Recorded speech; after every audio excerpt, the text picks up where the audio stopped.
大道水井土地公庙边啊，有一张百年的鸡卵花，是水井三宝之一。民众来反映，这个花丛是愈来愈稳固，希望市府都爱重视处理，而且爱伫个附近来设椅啊、桌啊、摊防烧卡。但是有的乡亲无赞成，讲恐惊会伫迄个所在啉酒、吵闹惹代志。 大道区水井土地公庙边的百年鸡卵花是水井三宝之一，嘛是真侪民众爬山散步真重要休憩的所在。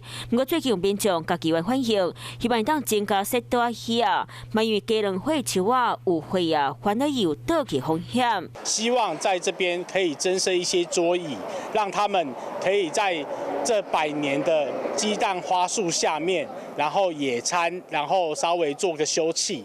按照相关单位会勘了后，决定请大道区公所新体鸡卵花树采指价。不过对于增加雪大鱼啊，有的当地民众都不共款的意见。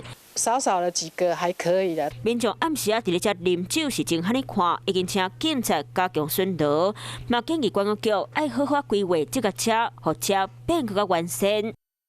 嗨，我是庄宇杰，想要看到更多的新闻内容吗？赶快订阅华视新闻的 YouTube 频道，并且开启小铃铛，跟着宇杰一起看新闻吧。